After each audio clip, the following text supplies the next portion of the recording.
also very compact and very, very narrow, close together. This, of course, only aided the fire to spread. The fire of London broke out on a small baker's shop on Pudding Lane, the baker's shop of a man called Thomas Farringer, and in just 4 days it managed to wipe out 80% of the infrastructure of the city. The Great Fire of London was catastrophic. It remains to this day the worst fire in the city's history. And the Great Fire of London is commemorated by the monuments to the Great Fire of London, which we will shortly be passing by. I'll point it out to you as we approach it. Just to, however, beforehand, point out just in front of us, you may be able to see there's a clock sticking out from one of the buildings. On top of that clock, there is actually a statue of a phoenix, a small golden one. It is sort of facing right, so you can't, it doesn't exactly look like a phoenix, but I can promise you that it is one. So we will shortly be passing the monument to the Great Fire of London. The monument to the Great Fire was designed by Christopher Wren, who also designed St. Paul's. And when we go past it, you'll notice that it has a golden statue of a ball of flames on top. This wasn't actually part of the original design of the monument. When Christopher Wren first designed the monument, he wanted there to be a statue of King Charles II on top, the monarch at the time. However, upon hearing this, King Charles II was absolutely horrified at the idea. He refused to allow a statue of himself be placed on top of the monument to the Great Fire of London, because he was worried that if there was a statue of himself on top of the monument to the worst fire in London's history, people would come to the conclusion that he had some role in starting it. There is no historic evidence to suggest that King Charles II started the Great Fire of London. There is actually some historic evidence to suggest that he was very active in trying to extinguish it. The Great Fire of London, as I mentioned before, did burn for 4 days consecutively, and it was an absolute catastrophe for the city. So the monarch himself and other members of the royal family actually came to the streets of London and joined its residents in trying to extinguish the flames. However, despite King Charles II's involvement in trying to extinguish the flames, some conspiracy theories actually started to circulate following the Great Fire of London concerning the king and his involvement in its outbreak. The phoenix on our left there, on top of the clock, and coming up on our left is the monument to the Great Fire of London. Just to sum up, there were some conspiracy theories regarding King Charles II's involvement in starting the Great Fire of London, because it happened only 17 years earlier when his father, King Charles I, had been executed back in 1649. So some people came to the assumption that perhaps, or they came to suspect that perhaps King Charles II was taking revenge on London by starting a catastrophic fire that would tear down the city that killed his father, so he could rebuild a new one in his own image. The monument is coming up on our left there. The monument to the Great Fire of London is actually open to the public. You may see some people on the balcony on the top. It has 311 steps, and once you get to the top, you get a striking view of the city around you and a certificate saying well done, you've carried the monument. We're going to stop now. We are stopping now. If anyone would like to view the monument, you can right here. Also, Monument Underground Station is just in Manchester. Is there anyone who'd like to alight here? Are we okay? All okay? Again, if you want to alight at any point here, I'll make sure that we get off the bus in good time. So now, we're making our way across London Bridge, which I can promise you will not be falling down anymore. On our left-hand side, I'm sure you'll have noticed the beautiful view of Tower Bridge.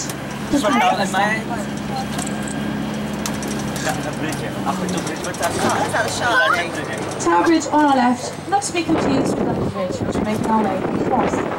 Although we're crossing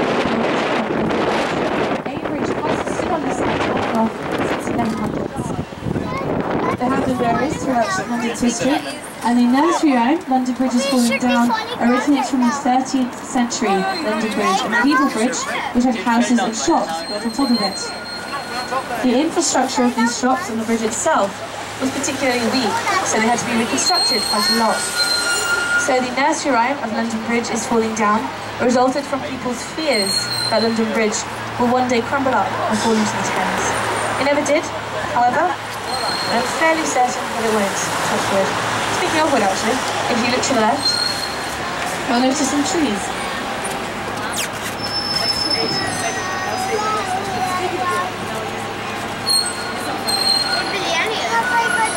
to the left, you'll notice some trees. You can't quite see them yet, but beneath those trees there are two pieces of stone, square bits of stone, probably being used as benches.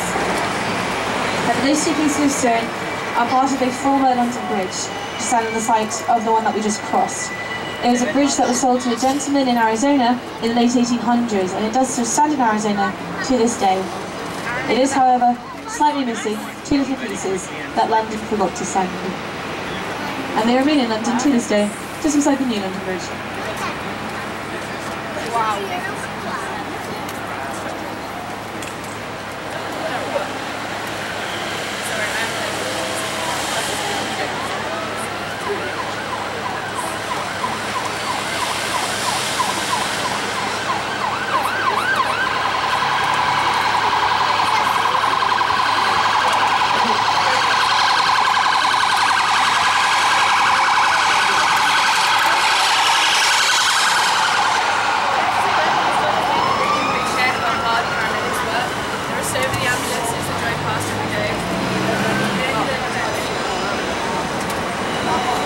And the two pieces of the former London Bridge on our left, the two WP horns to the down.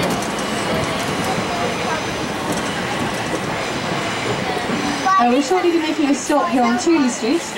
If anyone would like to take the London Bridge Underground station, it's just across the road from us. And if anyone is viewing the Shard, you can alight here and walk through it. It isn't too far away. You probably saw it on the right.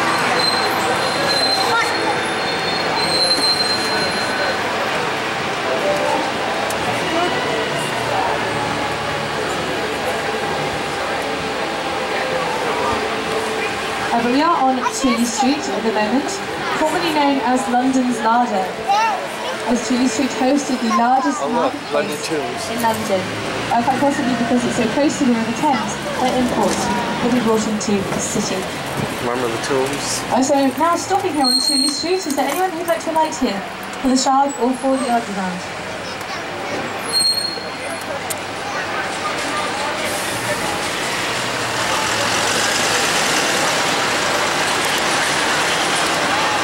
Like the dungeon?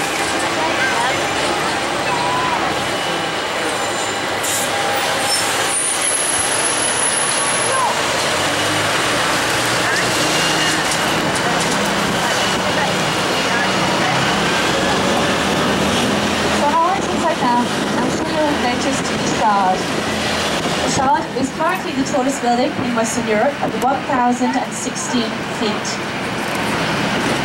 The Shard is also home to a hotel called the Shangri-La Hotel. And if you'd like to stay in the suite of the Shangri-La Hotel, you're more than welcome to do so. However, just a fair warning, it will set you back £19,000 a night. Good view though, I can imagine. Lovely view of the city. Now on our left-hand side, you'll notice this red brick building. That is the Brigade Bar and Bistro. It's now an eatery, but it was formerly a fire brigade station. It's an example of one of the buildings on Tooley Street that was bombed out during the Blitz of the Second World War and only very recently refurbished and repurposed. A brief up here on City Hall. If anyone would like to change to the Red Tour, you can do so here. Our next stop will be for the Tower of London. If you look just behind you, you get a really striking view of the Shard. Shard is behind us. And now on our left hand side, you'll notice quite a large glass building called the Sliced Egg. Sliced Egg because it looks like a sliced egg. But its formal form, its nickname is the Sliced Egg. Its formal title is City Hall. It's where the current Mayor of London, Boris Johnson, works. If you're not familiar with Boris Johnson, he is the Mayor of London. He's also absolutely hilarious. If anyone coming into London saw the road of bicycles that you can rent for the day at some of the pavements. Those were initially called Barclays bikes, as they were sponsored by the Bank of Barclays. They're now sponsored by Santander, but they maintain the nickname of Boris Bikes, as it was Boris Johnson who introduced them to the city. Just in front of us now is Tower Bridge, which we saw a moment ago from London Bridge. Tower Bridge is a combined suspense and bastille bridge. The interior of the bridge, as I'm sure you all know, can be raised up and lowered, as is necessary. This was previously a practical function. It was needed, well, the bridge had to be raised up to allow large customs ships bringing imports into the city to pass by on the Thames. But if you look to your left, you'll see the sliced egg, and behind it the shard. If you also look to the left, but on the other side of the Thames, you'll see the walkie-talkie, the cheese grater, and the pumpkin. I have to admit, Londoners aren't very creative when it comes to nicknaming their buildings. We pretty much do say what we see. However, the walkie-talkie on the left-hand side formerly had a very different nickname. It was actually nicknamed the Death Ray Building. The walkie-talkie was called the Death Ray Building because when it was first constructed, the top row of windows curved at quite a weird angle, unusual angle, that allows sunlight to be reflected from them and beamed down onto the ground at a very intense heat. The intensity of this heat was so great that it actually melted the paint of cars out by. And one journalist managed to find an egg in one of the beams of light. Look at the castle. The walkie-talkie has since been refurbished and the windows have been changed, so no longer the Death Ray Building, but to the same, the walkie-talkie. One of London's skyscrapers named after exactly what it looks like. What's this castle? London Tower. Oh, Now on our left is the Tower of London, the oldest palace in the city, if no fact that it's a palace. We will be stopping for the Tower of London, but not on this road, we're going to turn left to us. I know there's a stop down this one for us, so don't worry, we won't have driven past it. The tower on our left has had various uses throughout its history. It was formerly a royal mint printing our money, and is to this day a royal treasury. It hosts the crown jewels of Her Majesty Queen Elizabeth II and her ancestors dating back to the late 1600s.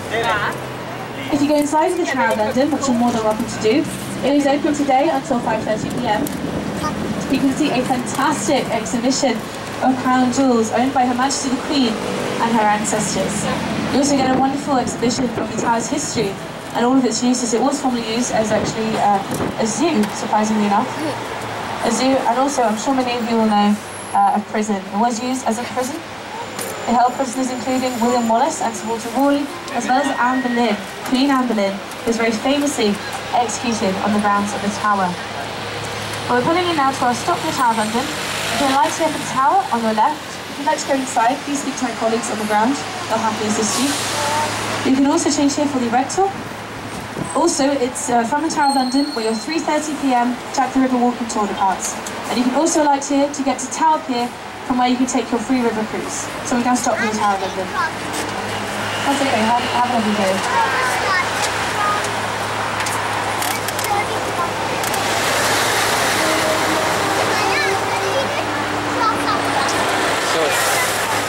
How close are we to Leo?